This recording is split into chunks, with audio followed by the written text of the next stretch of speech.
Today is another landmark for Joey Does Tech history. Good morning, good afternoon and good evening YouTube. What's going on? It's your boy Joey Does Tech and welcome yourselves back to a brand new video. I finally have my hands on an IPS screen, specifically for the Game Boy Pocket. Originally I wanted to take this red shell and give it an IPS screen. However, the screen that we've bought actually comes with a pre-cut shell. That's what we're going to be focusing on in today's video. This is the first time I've ever attempted an IPS screen mod and I cannot wait any longer. I put a community post up on my YouTube channel yesterday and just said, would you prefer it to be a short edited video or a long one, unedited, struggling? And the basic response was, Joey, just do your thing. And that makes me so happy. I want to try and make content as best I can for you guys, but if you're just like, just do what you usually do, Joey, and we'll just enjoy it either way. Thank you. That makes me so happy. I really appreciate every single one of you. And you know what that means? We're probably going to mess it up. 94%, I think? No, 94.5%.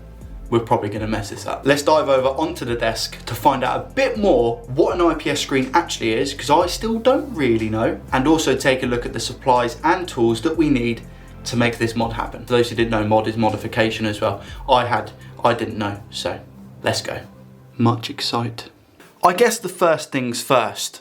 What exactly is an IPS screen? IPS stands for in-plane switching and is a screen technology for liquid crystal displays.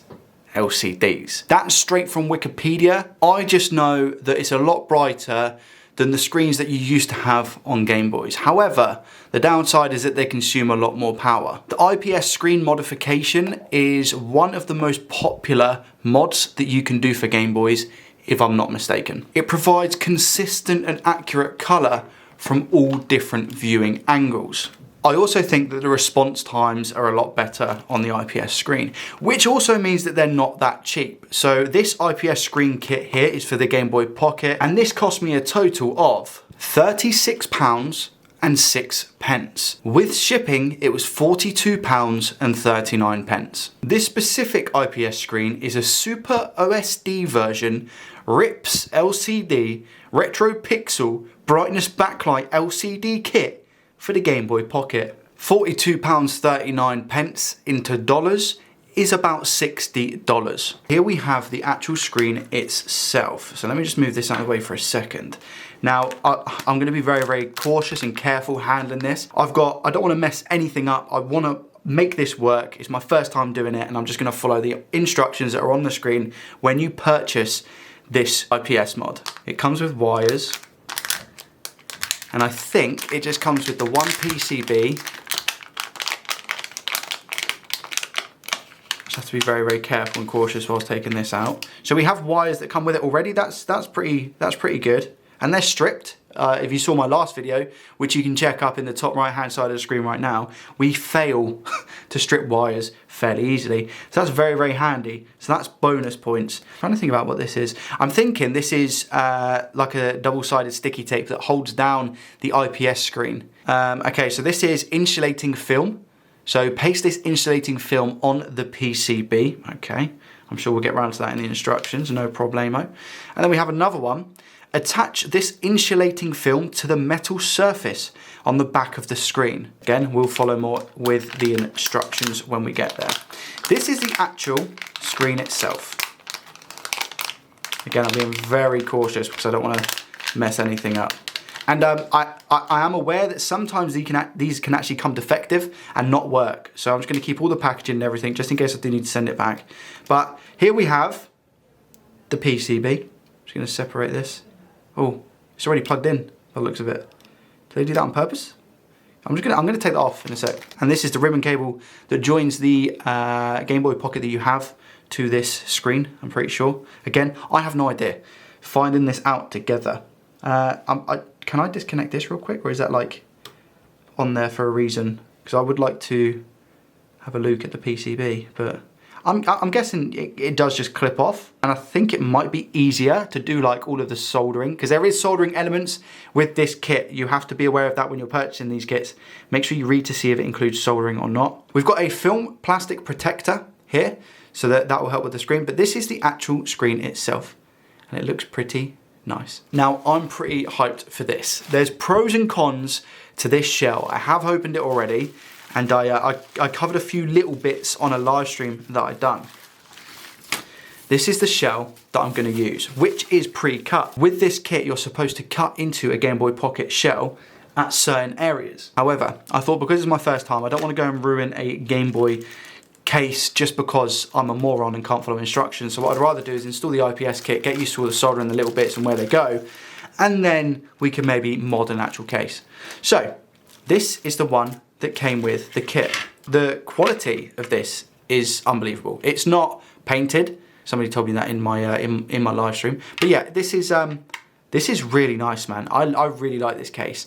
The con to this case is the fact that you can see every little mark. If this takes up one scratch, you're gonna see it. If you've got sweaty palms and you leave a mark, you're gonna see it. That's my only gripe. You have to be mega clean when just playing with this Game Boy. We've got the screen lens as well. I'm pretty sure, I mean, it is plastic, but I've only got plastic. I haven't got a metal one, unfortunately, so we're just gonna have to stick with that. But I mean, this looks really, really clean.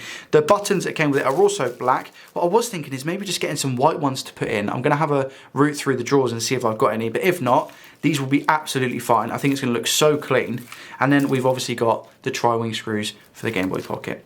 It also came with, obviously, the sticker for the back of the Game Boy Pocket that we're gonna place once everything is seated and sorted, as well as the button membranes, brand new ones. So it's gonna be real nice. So the first thing we need to do is find a good Game Boy Pocket motherboard. So here I've got two standard Game Boy Pockets that I've fixed in the past, I think on live streams with these ones. So what I'm gonna do, I've put S working, I don't know what that stands for. I mean, it's got working, maybe super working as somebody else suggested. I'm gonna have a look at the battery terminals of each one and just make sure that they are still fully functional. I mean, this one looks okay. Speaker, all good. If we're gonna put an IPS screen into a Game Boy, we need to make sure that all aspects of it work, that's for sure. I think this is just going to boil down to which one's got the better battery terminals and a cleaner motherboard, to be honest. Oh, this is the backlit one. Oh, wait a minute, I can't use this. What we're going to do is dismantle this Game Boy and just take the motherboard out real quick. That shouldn't take too long. And then we're going to disconnect the screen and we should be good to go. I'll see if I need to give it a quick clean, but it should be all right. I mean, as far as motherboards go, it looks decent. I might give it a quick clean with a toothbrush and some IPA, but this looks absolutely fine. There's no battery acid on the terminals, so that's all good. That's one thing I was worried about. I think we are ready to start our journey, so let's do this. Just for those who are wondering, places where you would have to cut, I believe if this wasn't a pre-built cut shell, is you'd have to cut a little half bit here, and you'd also have to cut all the plastic that goes around the screen, because obviously that's where the new screen is going to fit. It does say that we can disconnect the PCB from the screen, which is what I'm going to do because I want to focus on the soldering without having to worry about the screen. It does say to put the screen in the shell as the first step, and we're going to follow this precise to make sure that we don't mess up. Using the sticky tape that came with it, we're just going to place it in the shell. So we'll peel this off. Probably more important to get this side right, I think, because of the dents. So if I end up just sticking that down along that side like that, and pushing down over here. There we go, all nice and stuck down well, which is what we like to see. I run my finger over it to make sure that every little bit is stuck. This bit's sticky, so I don't know if we actually need a sticky bit here. I don't think so. No, I don't think we do. Okay, cool. Because that just peeled straight off that part. Nice, okay, clean.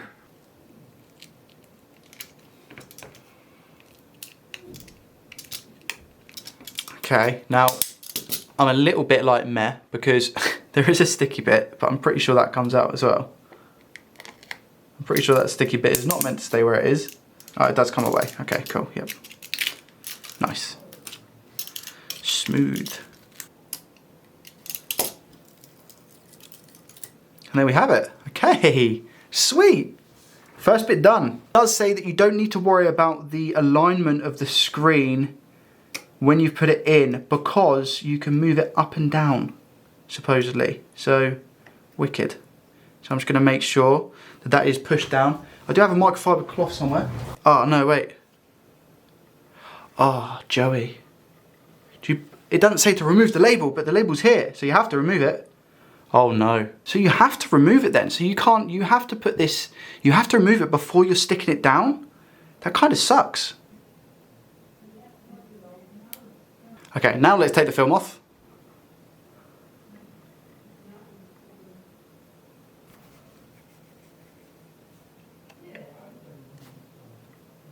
There we go. Next step, let's go. Now we need to do the insulating film. Remember this little sticker earlier? Attach the insulating film to the metal surface on the back of the screen. So let's do that. Which way does it go? Assuming it goes. Okay, sweet, there we go. And that's what it's looking like so far. There's a little bubble here, but I'm sure that's fine. I like how the writing comes off with it. I like that. And now we have the soldering parts. So that's our case sort of done for the time being with the screen. So that's the, let's say, the easy part. Let me just tidy up my workstation as well. So here we have Gameboy Pocket motherboard and also the PCB for the IPS screen. We're gonna have to make some soldering from the PCB screen onto the motherboard itself to make sure that we can adjust all the buttons and change the brightness and the colors and everything like that. So let's do that. I'm gonna use flux for both the smaller PCB and the main motherboard for the Gameboy Pocket. I've got a wick at hand as well, just in case I make any errors. And in case anyone's wondering, I am using lead-free solder wire W422 62 grams, 0.8 millimeters thick. Yeah. I was using the one that came with the kit originally, but I've decided to part ways with that and actually use proper solder. I'm setting my iron to 300 degrees. The wires are different lengths, so I'm not too sure which one goes where, and it doesn't say, so we're just gonna try and wing it, I think. The hat's even come off for this, guys. That's how we know we're in business. We need to solder bat. Oh, it already has a blob of solder on. Wait, hold up, is that meant to? No, not in the picture. This has got solder on, can you see? Look at that. It's got a blob of solder right here. I'm really sorry if you can hear rain in the background. It's just started raining cats and dogs outside, so apologies if you can hear that. So I need to solder this back bit here onto the second pin of the power at the top. So let's do that.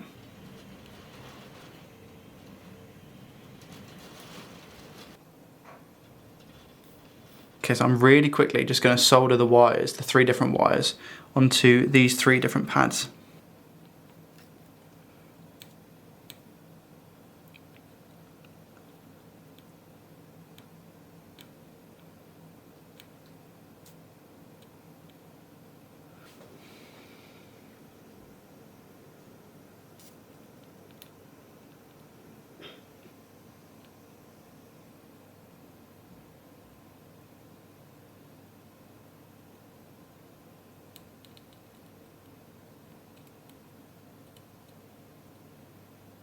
I just want to make sure I just get the cleanest solder that I possibly can. I think that's okay, that's all right.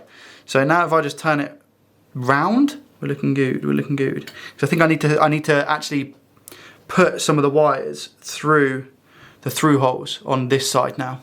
And this needs to go through, is it this hole here, I think, is what I'm looking at? Yeah, it would be that hole, okay. That one goes through there.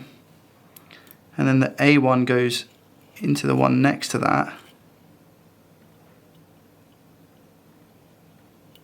Okay, there we go. And then the next one is the select, which is, I believe, this one here. Through there. Now, I need to flip this over without these falling out. I don't know if you can see on the camera, I've had to be extremely sensitive with this. There's a little bit of wire here, wire here, wire here.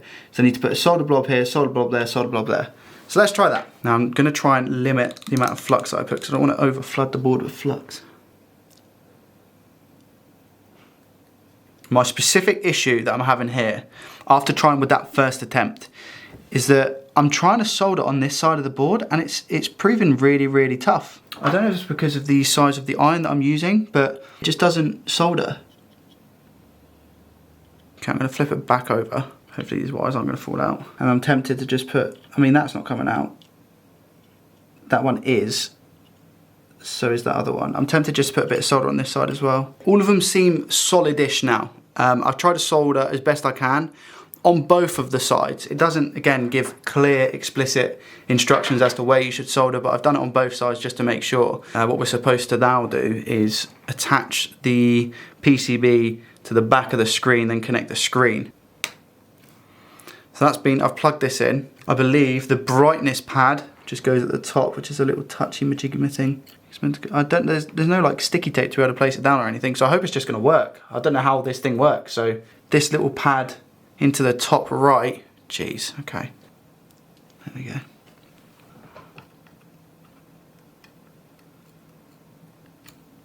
Okay, so I believe that sticky pad's on. I thought that's what we'd have for the brightness as well, to be honest. Something like that so that it was conductive. I don't know. I'm talking out of my my mouth. Just needs to cover over the PCB, which doesn't stick. What? Okay, we'll just leave it like that. Okay, so what I'm actually trying to do now is just make sure that this all fits as snug as possible, because I don't want the risk of anything shorting. I need to lift the catch.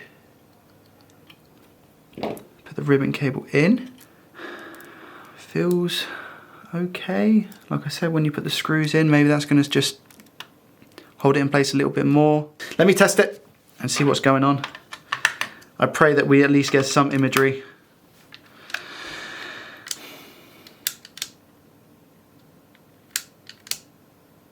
Oh no, Joey. Buttons feel okay, but the issue being nothing. Okay. Okay, I need to try and think about what's going on in my brain. Why it wouldn't be turning on where it was fine. The ribbon cable for the IPS screen is definitely the right way. I triple checked that before I put it in. So that's fine, but that wouldn't explain why it wasn't working. I reckon it's something to do with the power. I'm gonna have to cut these wires a little bit short, I think, because they're so long, and I think they give you extra to make sure that they're okay. I'm gonna do that. I'm gonna completely, my soldering iron is still on. It's been on for a while. So what I'm actually gonna do is desolder the wires and shorten them a bit and tidy everything up a little bit, I think. Yeah, I'm gonna do that. I'm gonna do that. This one can stay as it is. So only those two I've chopped a little bit off to hopefully save us some room, and then I need to strip them, which is the hardest bit for me, for whatever reason.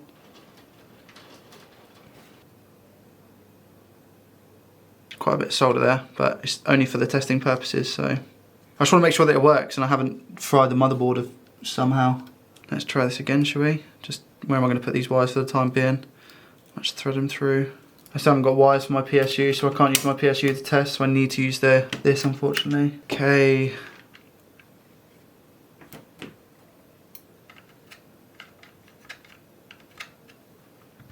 Still nothing, guys.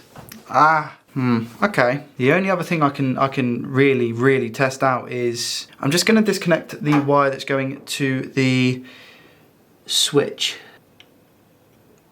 Because theoretically now, the only thing that's changed is the wires that are on the board for the buttons, and that shouldn't make a difference. That's taking power, so I should really disconnect that, shouldn't I? Let me disconnect this. I'm trying to see exactly where the issue is. So theoretically, if I just get the back and put this on, it should work. So we should see power in that light, but it's not lighting up. So something is wrong. Oh, there we go, wait a minute.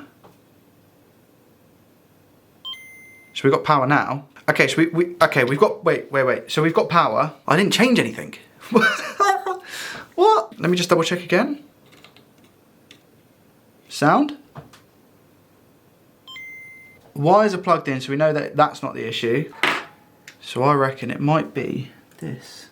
I'm just gonna solder it again. So if I solder that and then it doesn't turn on. Okay, now that I know that the board is still okay, let's solder everything back together and see if it was just a case of some loose soldering somewhere.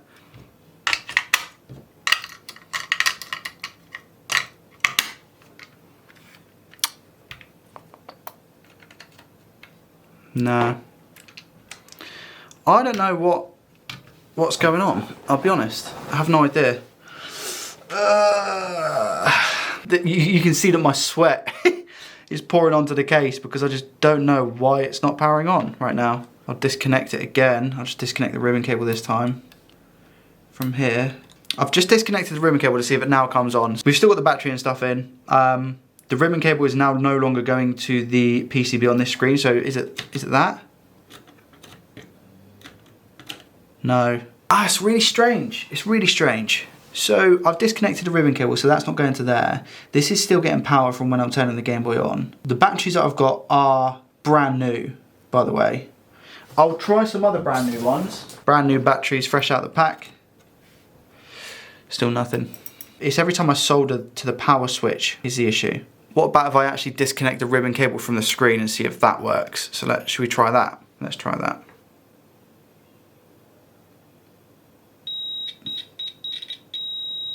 Okay, so that's fine. That one's fine as well. So that's 2 out of 2, 3 out of 3. And now let's just test the power one. And the power's fine as well. So we've got everything joins up. Soldering wise, it's fine. Is it the board? I don't know. I'm not too sure if I mean, there was nothing when I bought the kit to say that you need to use a certain pocket motherboard. So I don't know if that is a potential case, but yeah, that's very, very strange. Take the ribbon cable out and see if that is making a difference.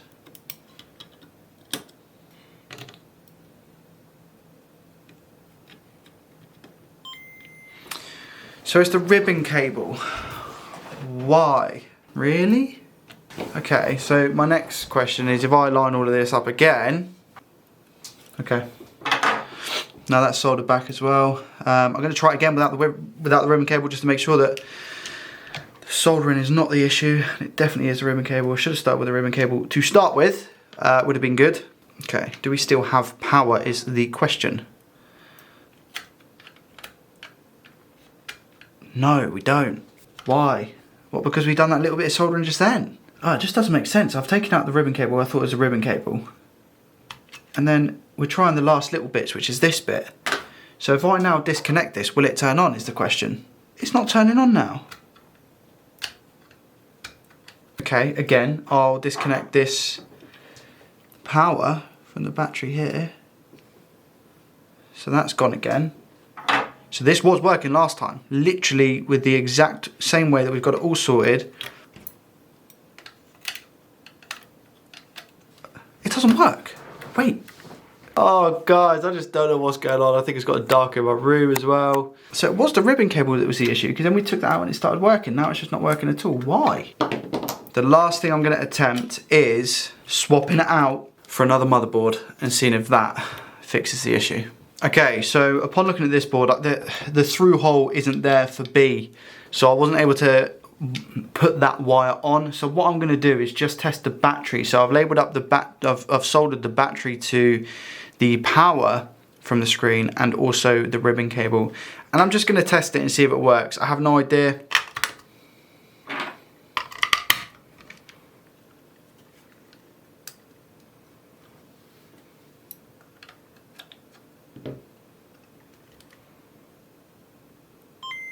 I could cry. I could. Okay, so, alright. So it was the other board, man. So it's the board that I was using, but it was working when I first tried it. It's so strange. I'll tell you what then, right, real quick, just before I continue with that, I'm going to put this board with the backlight. I'm just going to test it.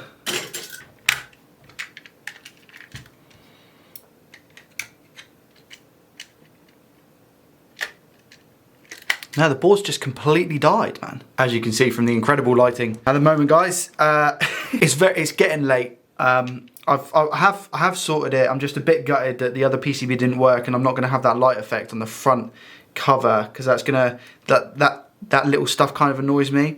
As well as the fact that this Game Boy, which is the 1996 version, by the way, doesn't seem to have a throughput for the B button. It does for the A. It doesn't have one for the for B, so I was a little bit confused there. Like when I say a little bit, really, really confused. So I've managed to hook up the A and the select, but I don't know if we're going to be able to change any of the settings when it comes to the actual LCD screen.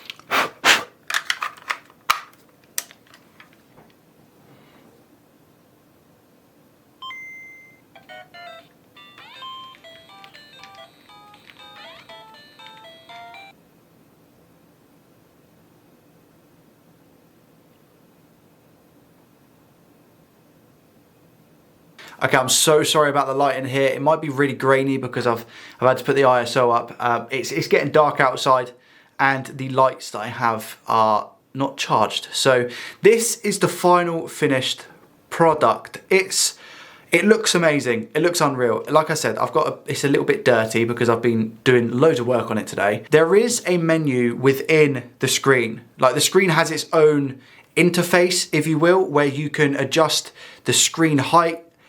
You can't do the width, but you can do the height. So if you put the screen in a little bit wrong, you can like drag it down a little bit. And it's also where you change like the color palettes and stuff manually if you wanted to. I'm pretty sure there's a couple of other things that you can do as well from that menu. I don't have access to that menu because there was no through hole for the B. So to access the menu, it's select B and A, but because B isn't set up, I can't. So that kind of really sucks. I've made it very dark so you guys can see the screen and the brightness. So you can see that the brightness button works, which is wicked. Very happy with that. And it resets after, I think it's like 8 clicks or something. So we keep it as that. I mean, yeah, just look at it. It is absolutely incredible. The quality of the screen is so nice. And I love the shell. I'll get much better light into the shell and show you guys properly at the end of the video. But the only thing that I notice is, I think this is on the screen lens, there's like a bubble here.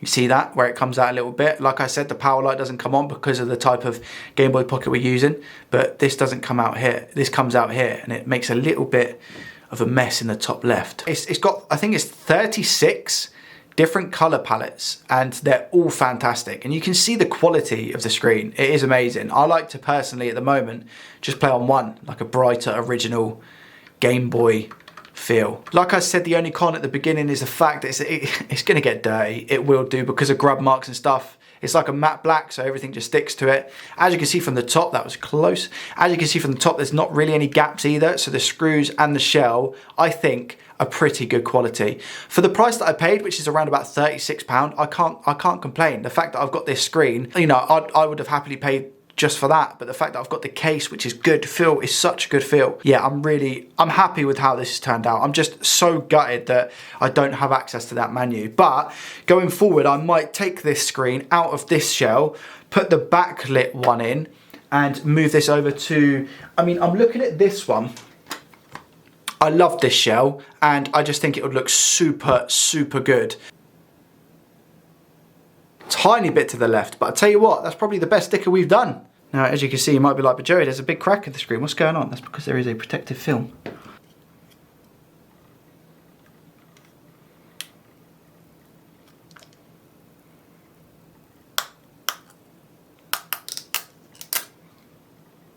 Oh my God, there's a scratch in the freaking screen lens.